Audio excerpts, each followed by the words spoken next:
et bienvenue sur Prends Conscience, le podcast espace de bien-être et de co-création. Je suis Adeline, professeure de méditation de pleine conscience, astrologue, cartomancienne et numérologue. Et je partage cet espace avec Marie, énergéticienne, et Mathias, hypnothérapeute. Nous souhaitons vous accompagner sur votre chemin spirituel vers le bien-être et aligner votre cœur et votre mental pour vivre plus en harmonie chaque jour. Alors, bonne écoute! Bonjour à tous, je suis ravie de vous retrouver pour ce tout nouvel épisode de Prends Conscience. Alors ce sera un épisode un petit peu particulier, qui sera un petit peu plus philosophique. Aujourd'hui on ne va pas méditer ensemble, tout simplement parce que je ressentais le besoin de vous parler quelque chose de très important, en tout cas selon moi. Je vous ai posé énormément de questions sur Instagram pour que nous puissions interagir autour du sujet. J'ai eu des réponses très intéressantes et c'est vrai que c'est quelque chose que je voulais développer avec vous. C'est le sujet que nous avons abordé, c'est trouver du sens. Donc trouver du sens à la vie, à la mort, à notre existence. Et c'est vrai qu'actuellement, dans le ciel, notamment au niveau de l'astrologie, ainsi qu'au niveau de la numérologie, puisque vous avez pu écouter le podcast sur la numérologie du mois de novembre. Si ce n'est pas déjà fait, je vous encourage vraiment à aller l'écouter. Nous avons vraiment une énergie actuellement de bilan, de faire le bilan des mois précédents, de nos accomplissements, de nos échecs. Il y a vraiment cette énergie-là qui est très présente actuellement. Et c'est vrai qu'on peut manquer parfois de quelques clés pour trouver du sens à la vie, de trouver du sens à notre vie, trouver du sens à l'humanité, surtout actuellement.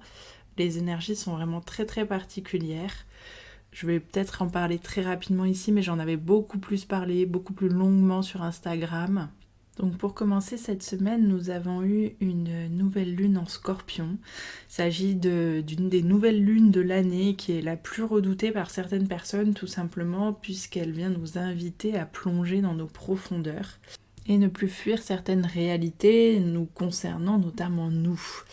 Elle va faire remonter les blessures, certains désirs, en tout cas qu'on estime non aimables. Donc elle a vraiment secoué, en tout cas pour les personnes un petit peu sensibles à ce genre d'énergie, ça a pu créer une certaine confusion, en tout cas quand on n'est pas dans une énergie de travail sur soi. Ça peut être très compliqué. Ce qui a rendu les choses encore un peu plus compliquées, c'est que cette nouvelle lune avait lieu avec une conjonction Mars en Scorpion, mais aussi une opposition à Uranus. Ces deux placements dans leur énergie haute nous parlaient de trouver du courage, de la détermination, d'effectuer des changements, notamment dans des modes de vie qui sont très ancrés, dans des schémas de pensée qui sont très ancrés, en tout cas de sortir de notre zone de confort, de provoquer un changement dans notre zone de confort pour aller vers quelque chose de beaucoup plus aligné avec nous-mêmes, à notre sécurité intérieure. Donc c'était quelque chose qui remuait beaucoup, qui demande de prendre des décisions. Alors on ne prend jamais des décisions à la va-vite. Moi je vais pas faire partie de ces astrologues qui vont vous dire vite, vite, vite. Non, pas du tout. Une nouvelle lune, oui, ça ouvre un cycle de 15 jours jusqu'à la prochaine pleine lune, mais ça ouvre ainsi un cycle de 6 mois jusqu'à la prochaine pleine lune, dans le même signe. Donc là, ça ne sera pas avant avril 2024. Vous avez le temps de vous poser, de faire les pour et les contre de vos décisions. Vraiment, il faut être responsable, être posé et ne pas faire n'importe quoi. Même si on a des choses à faire bouger dans notre zone de confort, ce n'est pas en bâclant tout ça. Il faut vraiment prendre le temps de vous poser et de faire ce fameux bilan. Et pour moi, surtout faire ce bilan, c'est extrêmement important parce que ça va vraiment être une clé de la connaissance de soi. Et pour revenir au sujet de trouver du sens, pour moi, on ne trouve pas de sens si on ne se connaît pas. C'est pratiquement impossible. Il faut vraiment voir les choses comme ça. Je De toute façon, vous avez été nombreux à me répondre que pour vous, la vie devait avoir du sens. Et dans vos réponses de comment vous trouvez ce sens, il y avait beaucoup le fait de se recentrer sur soi-même. C'est totalement vrai. Après, il faut venir chercher des clés de compréhension de notre être intérieur et c'est là que c'est un petit peu plus compliqué. Mais quoi qu'il arrive, si vous vous demandez qu'est-ce que vous faites ici dans ce monde, c'est que vous n'êtes pas connecté à vous-même, que vous n'êtes pas connecté à vos forces intérieures. Alors ce n'est pas du tout grave, c'est même normal. Il faut savoir que nous avons actuellement une société qui privilégie la recherche par l'extérieur. C'est-à-dire que nous cherchons notre âme à l'extérieur, nous cherchons l'amour à l'extérieur, nous cherchons un Dieu à l'extérieur. Notre société occidentale, en tout cas, prône ça, prône le matérialisme, prône le fait de posséder, de combler des désirs, combler les désirs de notre âme, je mets des guillemets, par une recherche d'objets extérieurs. Même la recherche de maîtres spirituels, de déités, se fait par l'extérieur. Or, tout se trouve en nous. On a toutes les clés et toutes les réponses déjà présentes en nous. Le tout, c'est de pouvoir apprendre à s'écouter. Donc là, c'est là où ça devient un petit peu plus compliqué, puisque dès notre naissance, nous sommes confrontés au monde extérieur et nous mettons une carapace au fur et à mesure pour pouvoir, en tout cas dans les premières années de notre vie, jusqu'à nos 7 ans, après on se blinde d'une carapace qui va nous permettre après d'interagir et d'être adapté au monde. Ça, il faut vraiment en être sûr, sinon on n'est pas des êtres adaptés aussi. Il n'y a pas de mal avec cette carapace, c'est que cependant, elle va venir un petit peu masquer notre lumière intérieure. Donc il faut évidemment conserver cette carapace pour pouvoir continuer d'être adapté et d'interagir dans le monde. Mais il faut pouvoir aussi laisser passer cette lumière qu'on a à l'intérieur de nous. Et c'est là que se crée le fait de trouver du sens à la vie ou de ne pas le trouver justement et d'être complètement perdu. Donc là, vous allez me dire, mais comment est-ce qu'on fait pour percer cette carapace? Comment est-ce qu'on va chercher à l'intérieur de soi? Le premier outil, en tout cas moi qui a été extrêmement bénéfique, ça a été vraiment la méditation. Je vous tiens ce podcast de méditation. Il faut savoir que dans les textes anciens, la méditation, c'est pas seulement un outil pour se relaxer. C'est absolument pas pour ça que eux pratiquaient la méditation il y a 3000 ans. C'était vraiment pour atteindre le soi, atteindre son être le plus profond. Donc évidemment, c'est quelque chose qui nous permet d'atteindre notre être intérieur. Pourquoi je ne vous ai pas fait de méditation pour la nouvelle lune en Scorpion? Parce que je pense que la méditation doit être dans le silence, doit être non guidée.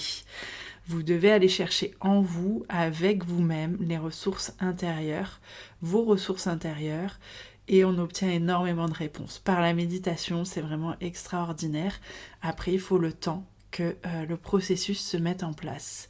C'est vrai que dans notre société, on a tendance à être pressé, à vouloir tout de suite maintenant, mais non, c'est des processus qui prennent un petit peu de temps, d'aller creuser en soi. Donc ça, il faut déjà en être conscient. Mais il n'empêche que si vous prenez le temps de procéder, de réaliser ces méditations, un petit peu chaque jour, si vous prenez le temps de faire les méditations du podcast, si vous prenez le temps de venir aux ateliers que l'on vous donne, notamment sur Céré dans les Pyrénées-Orientales, si vous prenez le temps de faire des consultations, que ce soit avec moi-même ou d'autres personnes qui vous guident des méditations, en fait ça a été prouvé au niveau des neurosciences que la pratique régulière de la méditation commence au bout de quelques semaines à diminuer les réseaux cérébraux qui gèrent le mode par défaut. Donc on atteint le fait de pouvoir un petit peu plus être présent, de gagner en capacité de présence. Ça s'installe de façon très progressive, mais ça va entraîner déjà un état d'apaisement au quotidien qui est extrêmement important. Donc oui, effectivement, la méditation va vous relaxer, va vous détendre, mais c'est aussi Elle va nous amener aussi à une sorte de résonance avec notre part plus spirituelle, puisqu'elle va venir creuser en nous et venir atteindre le soi. Donc ça, c'est très très important. Et lorsque on se coupe de tout ça, dès qu'on est dans notre carapace, dès qu'on ne trouve pas du sens, qu'on ne sait pas pourquoi on est là, souvent on se coupe de notre flamme intérieure, on ne peut pas laisser passer nos rayonnements, et c'est vrai que le monde va nous paraître complètement absurde. Surtout en ce moment, je pense que vous êtes nombreux à vous dire mais c'est pas possible, qu'est-ce qui se passe dans le monde, tout est absurde. Et sauf si, évidemment, après, alors là je vais faire une parenthèse, évidemment, je pense que les seules personnes qui se disent que le monde n'est absolument pas absurde, c'est ceux qui sont capables de se contenter de consommer, de boire de l'alcool, de posséder des biens matériels. Oui, effectivement, ces gens-là vont être en parfait alignement, et si on pense que ça c'est le summum de l'épanouissement, effectivement ces personnes-là ne seront pas dans le mal-être. Donc il ne faut pas blâmer non plus les personnes qui elles ne sont pas spécialement perturbées par ce qui se passe, c'est-à-dire qu'elles atteignent leur plein épanouissement d'une manière différente. Lorsqu'après on se sent pas bien, qu'on a envie de travailler sur soi, et bien effectivement on va trouver des incohérences avec certaines personnes, avec certaines choses du monde extérieur, et c'est tout à fait normal. Voilà, donc ça c'était pour la parenthèse. Donc d'où l'importance de travailler sur soi, c'est comme ça que je vais faire le lien avec d'autres pratiques, d'autres clés de compréhension de son être intérieur. Donc si vous suivez le podcast depuis un moment, vous savez, pour les autres, ça sera peut-être moins fluide, donc c'est pour ça que je vais reprendre un petit peu ça. Donc nous, chez Prends Conscience, on est une équipe pluridisciplinaire. Nous sommes 3 personnes très différentes, en tout cas par nos pratiques et notre façon de vous accompagner. Donc nous avons Marie, qui est énergéticienne de métier principal, mais qui a tellement d'autres outils d'accompagnement extraordinaires. Nous avons ensuite Mathias, qui lui est hypnothérapeute et qui réalise aussi du magnétisme énergétique. Ces 2 personnes extraordinaires avec qui j'ai la chance de travailler sur ce projet sont également lecteurs en anal akashique. Et puis il y a moi-même, donc moi je suis par mon parcours personnel très en recherche de sens dans ma vie. Et d'où le fait qu'après avoir étudié la méditation, l'astrologie se soit imposée à moi. Donc c'est vrai que moi je fais la grande triade, j'ai envie de vous dire. Je fais astrologie, numérologie et tout ce qui est cartomancie, tarologie.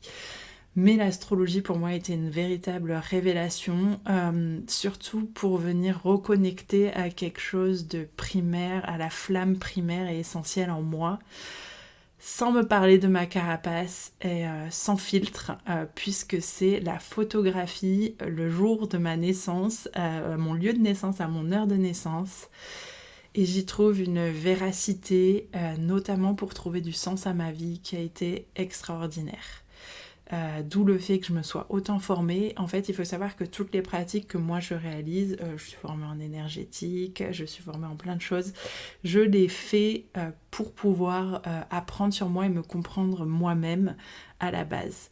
Je trouve ensuite ça tellement intéressant et tellement riche que j'ai envie de vous partager ces clés-là et ces connaissances-là. J'ai envie de vous faire bénéficier de cette même énergie, cette même connaissance de soi qu'apporte l'astrologie notamment. Pour moi, c'est vraiment très important. Et surtout, il faut savoir que lorsqu'on veut travailler sur soi, on a besoin de se faire accompagner. Ça, c'est indéniable. Évidemment, on va trouver des clés à droite à gauche, notamment sur Internet. Mais seul, on n'aura jamais le recul nécessaire et une vision objective de nos problématiques. C'est impossible puisqu'on a un ego qui est là aussi pour nous protéger et de ce fait, on a besoin d'être accompagné dans ce cheminement et de venir aussi se confronter aux différentes facettes de notre personnalité, celles qu'on aime beaucoup moins, évidemment. Alors là, c'est très très important. Et il faut savoir aussi que du coup cette personnalité s'est construite en fonction de notre vécu. en tout cas celle qu'on montre au monde est principalement construite de ce qu'on a vécu. Et l'astrologie permet d'aller creuser vers cette personnalité primaire, j'ai envie de dire, notre première personnalité. Elle permet aussi de regarder les chemins de vie. Alors évidemment, je ne parle pas de chemin de vie professionnel, bien que certains arrivent à faire de leur chemin de vie une activité professionnelle, c'est pas vrai pour tout le monde. Et puis dans la vie, on n'est pas là pour spécialement travailler, on est plus là pour expérimenter des choses, vivre des choses. Donc c'est pas, je parle pas vraiment de chemin de vie professionnel, bien qu'on peut s'y intéresser. De toute façon, en trouvant notre principale personnalité, souvent ça nous oriente sur une certaine voie professionnelle, puisqu'on est bien obligé de travailler. Mais s'intéresser à soi, c'est investiguer sur ce qui nous a construit, c'est investiguer sur ce qui se passe aussi dans notre inconscient. Et ça, par exemple, aussi, l'hypnose peut tellement vous aider à aller creuser ce qui s'y passe, ce à quoi vous avez moins accès dans un état d'éveil. Et puis, surtout, je tiens à insister, donc ce podcast va être un petit peu plus long que la normale, mais le fait de penser à soi, de prendre soin de soi, c'est pas du tout une démarche égoïste. Bien loin de là, je pense qu'on est beaucoup à avoir cette injonction, cette croyance que si on se ressent sur soi, si on s'occupe de soi, on va être égoïste, on va plus s'occuper des autres. Pas du tout. C'est pas du tout une démarche égoïste parce que finalement, prendre soin de soi, entrer dans un processus de guérison va faire qu'on va aussi devenir meilleur. Alors meilleur, un meilleur humain, beaucoup plus apte justement à accueillir et on sera capable justement de prendre bien mieux soin des autres et sans entendre des choses en retour. Si on trouve l'amour à l'intérieur de soi, on va arrêter de supplier l'autre pour qu'il nous en donne. On va être dans des relations qui seront beaucoup plus harmonieuses, beaucoup plus équilibrées. Et plus on se connaît, plus on va avoir la capacité aussi d'agir spontanément en alignement avec soi-même, en alignement avec notre âme, et même j'ai envie de dire avec justesse. C'est ça qui est très très important. Et quelles que soient les clés d'outils, de connaissances de soi, il faut savoir que c'est un travail qui va être constant, qui va être permanent. C'est en permanence et c'est à vie qu'on est obligé de réadapter. Parce que oui, on va vivre des périodes qui seront difficiles. Oui, pour plein de raisons, on va traverser des étapes de vie qui seront extrêmement difficiles. Mais tout est surmontable. À partir du moment où on se connaît, à partir du moment où on connaît nos mécanismes, à partir du moment où on connaît nos schémas cognitifs, on est capable de ne plus être dans la réaction, mais plus dans l'action. D'avoir quelque chose qui va être beaucoup plus réfléchi au départ, et après spontané et aligné. Dans la recherche de sens, je pense que la connaissance de soi, l'amour de soi est vraiment primordial. C'est un chemin que moi je continue personnellement encore de parcourir. Je fais énormément de travail sur moi, j'apprends encore énormément de choses, je continue mon apprentissage d'être humain, de la vie. Mais c'est vrai que j'ai utilisé des clés, j'ai accepté aussi d'être aidée à un moment où ça n'allait pas, où j'avais complètement perdu le sens de ce pourquoi je me levais le matin. Mon métier n'avait plus aucun sens pour moi, ce que je vivais n'en avait plus aucun. Et je suis assez fière aussi d'avoir eu le courage et la capacité d'aller me confier à des personnes, alors qui étaient des bonnes personnes, qui étaient des personnes bienveillantes. Et vraiment, je vous encourage également à prendre le taureau par les cornes, à faire confiance. Voilà, ici, nous, on est 3 personnes extrêmement bienveillantes et douces. Et vous avez plein d'autres thérapeutes qui sont également bienveillants et doux. Il faut vraiment faire attention après à ne pas tomber dans certains pièges, mais il y a également énormément de bonnes personnes qui sont là pour vous aider, vous accompagner sur ce chemin-là, pour avoir une vision objective et pour pouvoir avoir le recul nécessaire de vous parler de votre situation, de vos capacités, de vos valeurs. Il y a un travail qui est incroyable à faire et en plus c'est un très très beau travail qui est extrêmement valorisant la plupart du temps. Donc vraiment je vous encourage à oser franchir le pas de la connaissance de vous-même, de venir connecter à vos richesses intérieures. Ça va être vraiment très très important pour les cycles qui vont venir, aussi bien astrologiques que numérologiques. Et puis vous verrez que c'est vraiment d'une richesse extraordinaire. D'apprendre à se connaître, de trouver du sens à ce pourquoi on est ici, c'est vraiment quelque chose de magnifique et en plus qui va entraîner de l'apaisement, qui va vous aider à venir lâcher prise. Il y a tellement de travail et d'outils, de choses que vous pouvez faire pour pouvoir vous reconnecter à vous-même, quitte à au début faire un travail de libération émotionnelle, peut-être avant de commencer, ça vous pouvez le faire par les soins énergétiques, j'en ai beaucoup parlé sur Facebook aussi, vraiment de venir extérioriser déjà des émotions qu'on refoule énormément, et puis après entrer en travail. C'est pas un travail qui est extrêmement difficile. Parfois, ça va demander de l'honnêteté avec soi-même, mais c'est tellement valorisant. Et donc, je vous encourage vraiment à essayer de trouver du sens par la connaissance de vous-même. J'espère que cet épisode vous a plu, j'espère qu'il ne sera pas trop long, ou en tout cas qu'il vous aura apporté des clés importantes pour avoir envie de travailler sur vous. Surtout, n'hésitez pas à vous faire aider dans ce processus. Nous, toute l'équipe, vous avez toutes les infos en dessous, on sera ravis de vous aider. Mais il y a également tellement de thérapeutes, psychothérapeutes, psychologues, d'autres professionnels de médecine alternative qui sont extraordinaires. Moi, je connais énormément de gens qui ont une très très grande valeur dans ce qu'ils transmettent. Donc, vraiment, n'hésitez pas. Prenez soin de vous et surtout apprenez à vous aimer, apprenez à vous connaître. Je vous remercie vraiment pour votre écoute et je vous dis à bientôt pour un nouvel épisode, une nouvelle méditation peut-être.